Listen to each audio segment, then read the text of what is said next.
Did you know that Noah's son Shem would have known Abraham? Thank you for joining me today on Godcast with Wanda.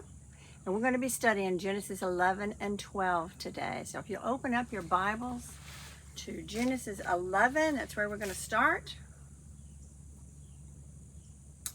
And we're going to start with chapter 11, verse 27.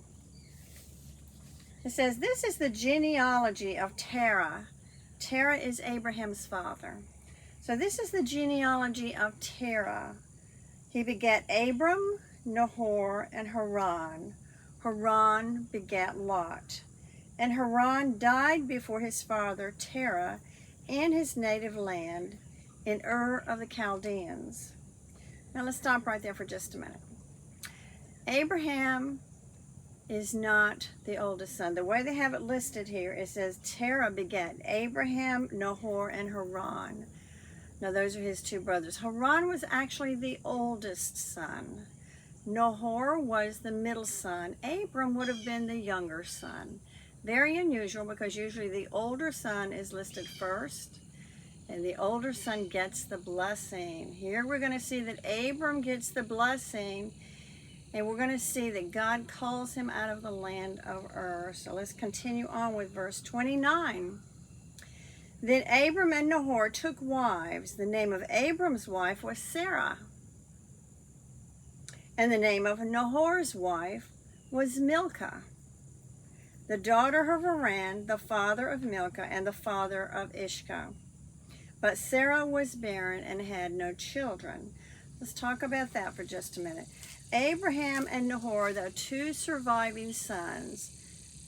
Haran died before they left the land of Ur of the Chaldeans. Now the Chaldeans are the Babylonians. This was Babylonian. Mesopotamia is where they lived. So he died in the Babylonian era. So that's one of the reasons. You can read further, do a little more research, and you'll find out the real reason why. But the Bible doesn't cover that, so I'm going to stick with the Bible. So Abraham kind of adopts Lot as his son. He's actually his nephew, but he's his son. So he adopts him and he takes him into his care. Now Josephus tells us that Sarah was Lot's sister. Now this is going to mean big when we get into Abraham going into Egypt and going into Amalekite land, okay? So this is going to mean a lot, because he tells us there that we have the same father but not the same mother. And this explains it, because Terah would have been the father of Abram and the father of Haran. So Abram actually married his niece. Josephus tells us that. And Josephus, in case you're wondering, a lot of preachers refer to the writings of Josephus because he was a historian. He was a Pharisee. He was a wise man. And there's a big story behind that. You can download Josephus, the book of Josephus, for free. At least I did several years ago. I don't know if it's still free, but I would assume it is. There's a lot of information in there that you get, background information that kind of explains what's happening in the Bible. So if you get a chance, you might want to download that. Okay, so let's continue on. Verse 31. And Terah took his son Abram and his grandson Lot, the son of Haran, and his daughter-in-law Sarah, his son Abram's wife, and they went out with them from Ur of the Chaldeans to the land of Canaan. And they came to Haran and dwelt there. Now Canaan, if you remember from the Genesis 10, the Table of Nations, Canaan is Ham's son. Ham was the cursed son because he saw his father naked. The whole land of Israel is known as Canaan. So they're going into Canaanite land. So remember that. It said the days of Terah were 205 years, and Terah died in Haran. Let's go to chapter 12, verse 1. Now the Lord said to Abram.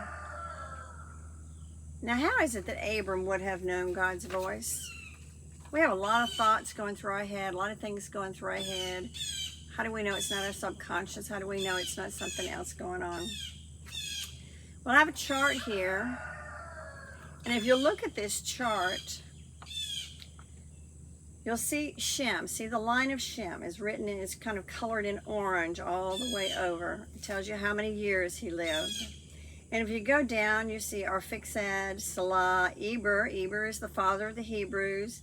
Peleg, Reush, Sherug, Nahor. And then Terah. This is the father of Abraham. Then you see Abraham. Now, if you follow the green line up, you'll see that Shem lived during the time of Abraham's. Abraham lived 175 years. And during part of that time, or most of that time, he would have known Shem.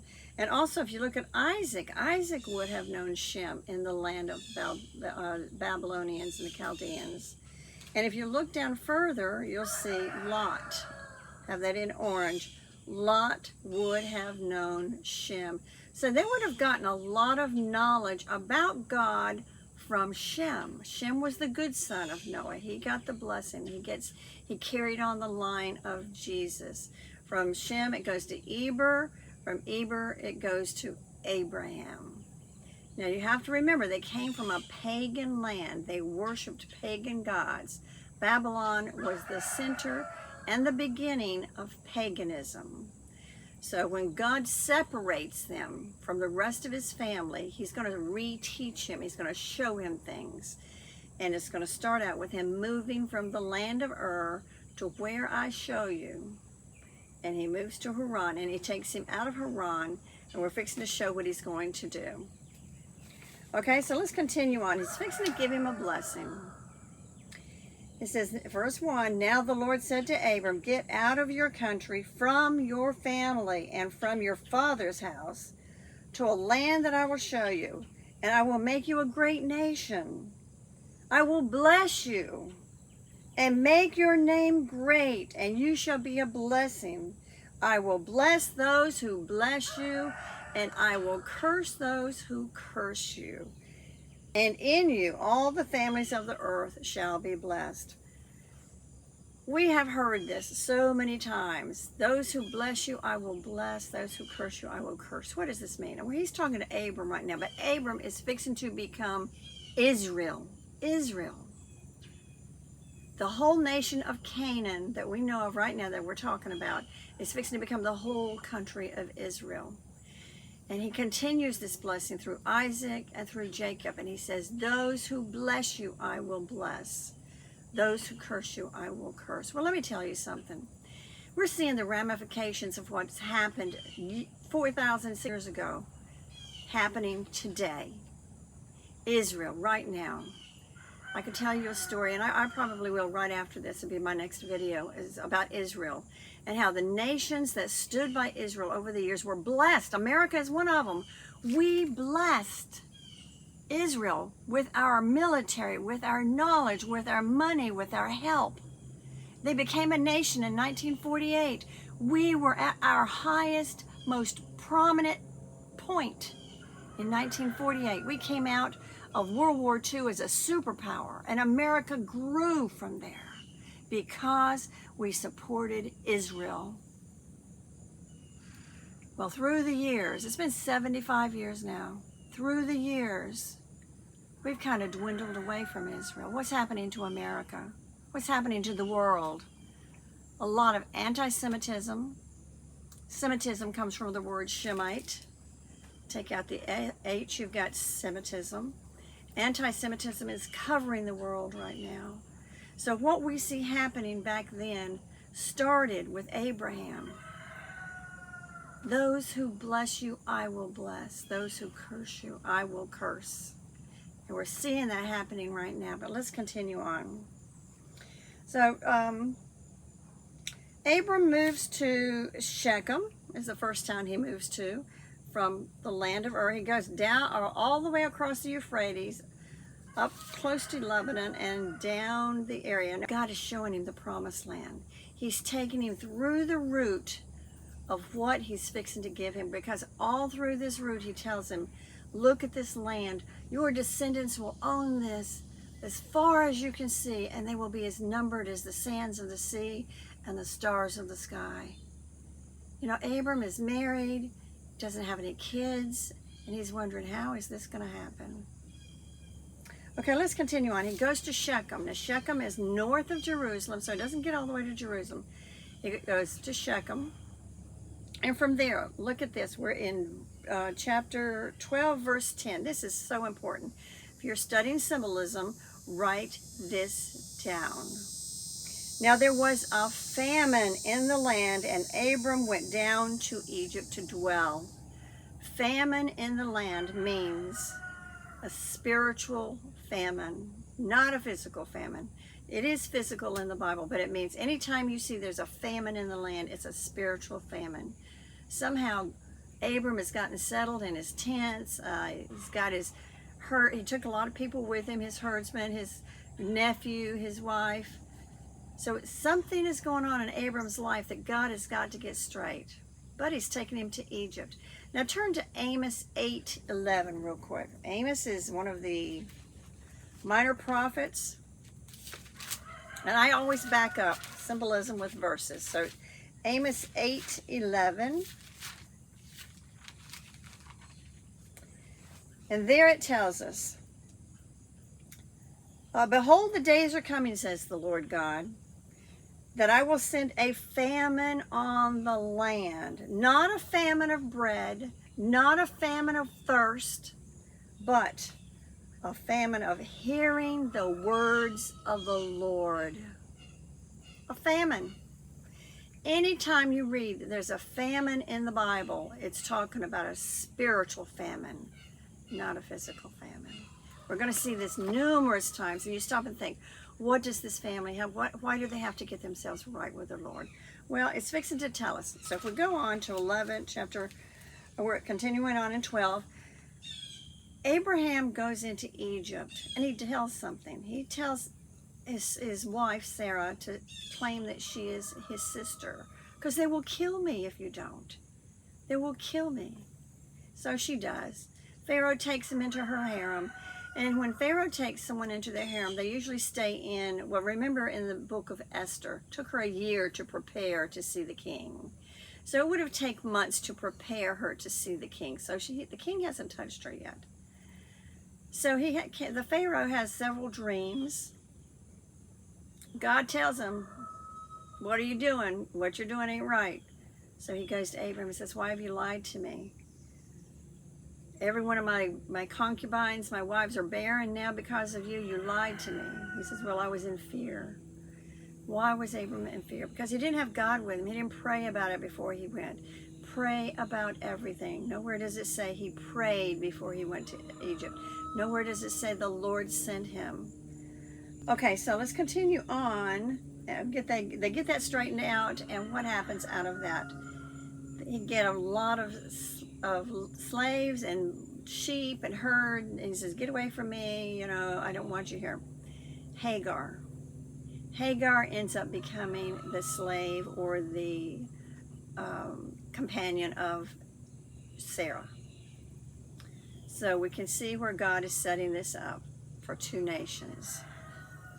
So if we continue on from there, he goes to Bethel. He goes back to Bethel.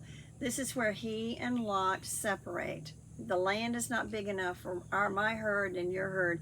You take whatever you want, look where you want, and you take the land you want. Well, Lot looks over the land, and he's looking north and south. And Lot sees the land south is, oh, it's beautiful. That's what I want. He's thinking of himself. So he moves his wife and his family and his herd south. They got all this land, and they moved to Gomorrah, Sodom and Gomorrah. Well, it comes to happen that years later, there are 5 kings that come down from Babylon, and they raid these 5 cities down there, and that's towards the end of the Dead Sea. Raid these 5 cities. They steal Lot and his family, and Abram hears about this. So he takes off, and he heads north, and he knows they're from Babylon, so because the messenger told him. So he's heading back north. Now God is directing him because he's showing him the promised land. Keep that in mind. So he's taking the route up by the Jordan River, the Jordan Valley, back up to the land of the Chaldeans. He captures them. He kills them all. He only has 300 men with him, whereas they might have thousands. Only 300 men. You know, God's with him. He brings Lot back, and on his way back, he goes through Jerusalem. Jerusalem, he meets a king, Melchizedek. Now, Melchizedek, they don't tell us a whole lot about Melchizedek. You find out a lot about him in Hebrews.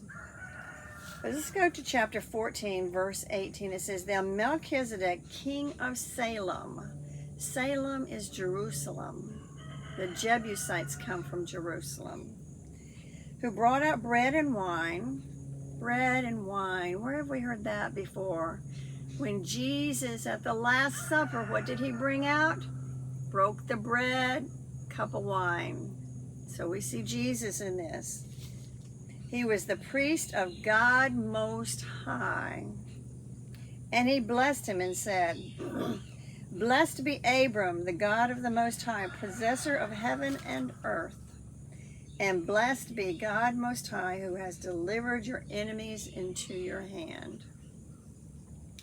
So here we see the beginning that God is showing Abram all of the land. He goes down to Egypt. They get Hagar, who is going to become the mother of Ishmael.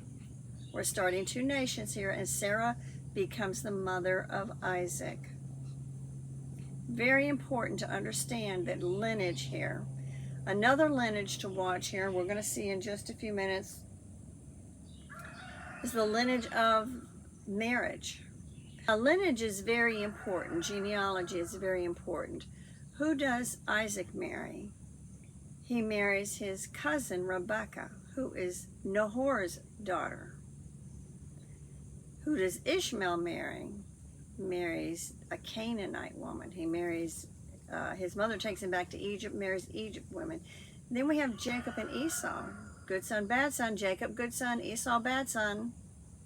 Who does Esau marry? He marries a Canaanite woman, actually two of them, and then he marries an Ishmaelite, a daughter of Ishmael. Bad son, bad blood. Become the Arabs. So here we see two nations that are separated, the Arabs and the Jews that are starting to begin. Abraham, Isaac, and Jacob are known as the patriarchs of the Jews, of the Hebrews. Now they're starting out right now, they're known as Hebrews, and they will be known as Hebrews until they come out of the land of Egypt. When they come out of the land of Egypt, they will be known as Israelites. They're known as Israelites until they come out of the Babylonian captivity as Jews. So they go from Hebrews to Israelites to Jews, and that's how we know them today. So the biggest thing today to remember is that those who bless you, I will bless, and those who curse you, I will curse. Now, the next lesson is going to be